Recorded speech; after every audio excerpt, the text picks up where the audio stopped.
Welcome back once again to howtocookgreatfood.com. On our menu today we're going to have a lamb vindaloo.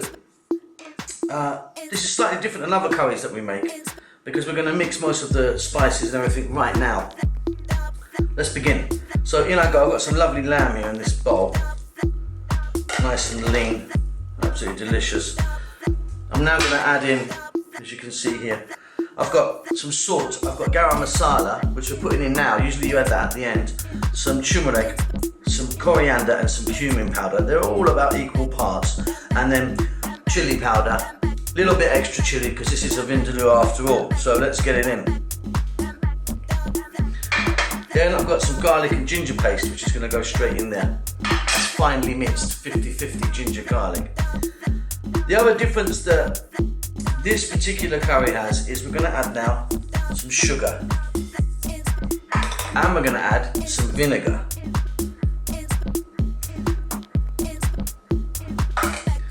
I'm going to add our onions now. And then we're simply going to mix this together. I prefer to use my hands, it's just the best way really. So we mix this all together and then we're going to go over to the cooker. Now the word vindaloo is not actually an Indian or a Hindi word, it actually comes from Portuguese, meaning wine and garlic.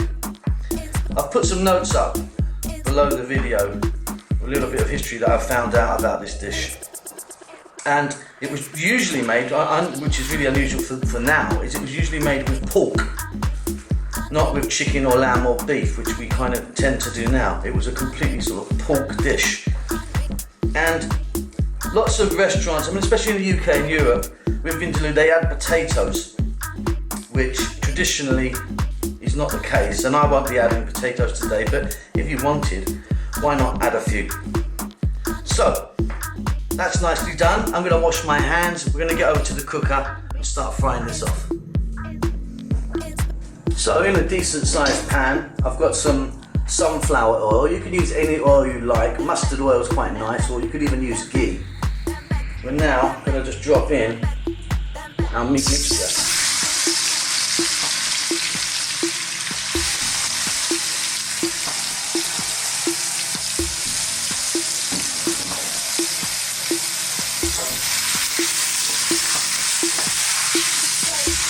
We're going to cook this for about 3 or 4 minutes. Now, with this dish, it's not a heavy sauce. It's quite dry, in fact. So, we're going to add a little splash of water every now and then. We're going to add some tomatoes and fresh chilies a little bit later, cook them down. But first, we need to get our lamb cooked slightly. So, I'll be back in 3 or 4, like I said, and we'll take a look then. So that was about 4 minutes. As you can see, we've got some nice juice coming out of that, and we'll certainly give our lamb a nice head start. Now I'm just going to put in some star anise and a little bit of cinnamon. I'm using whole. I mean, if you wanted to use powder, you could. They'll just release some nice flavours into that.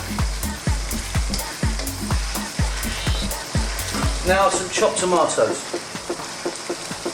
just a few, not too many, just slice those up. Now like I said earlier, there's so many variants of this particular curry, as there are most curries to be honest, but yeah, some people will not put tomatoes in, just water. Some people will only cook it with ghee, some people will only put potatoes in. This is our version that we're doing. So, like we always say to everyone, you know, we're not here to give master classes. We're here to teach people what we know, and in turn, let us know what you know, because it's all about just getting things how you want it. Right, this is looking great. I'm now going to go in with some fresh green chili. I've got about 4 or 5 there. I presume if you're looking at this particular recipe, you are looking for something fairly hot. So add as much or as little as you like. I mean, vindaloo is hot, but it's not one of the hottest. There are certainly a couple more dishes that blow this one away regarding heat.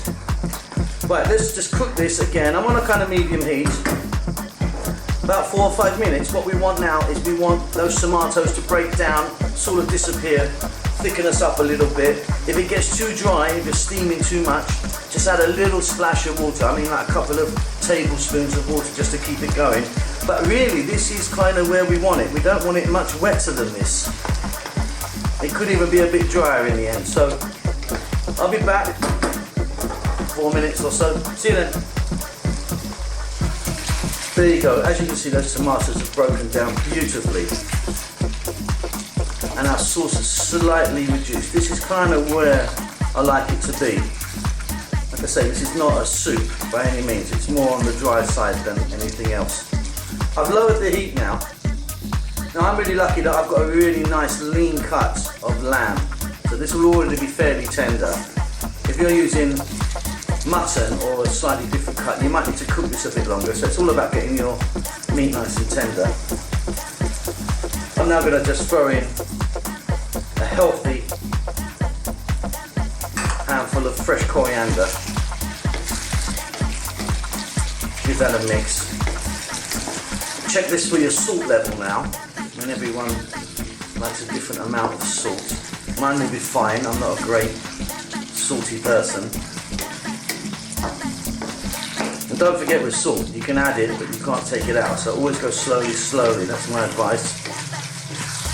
This is looking absolutely delicious to me. I'm going to cook this just for 3 or 4 more minutes now, and this is ready to roll.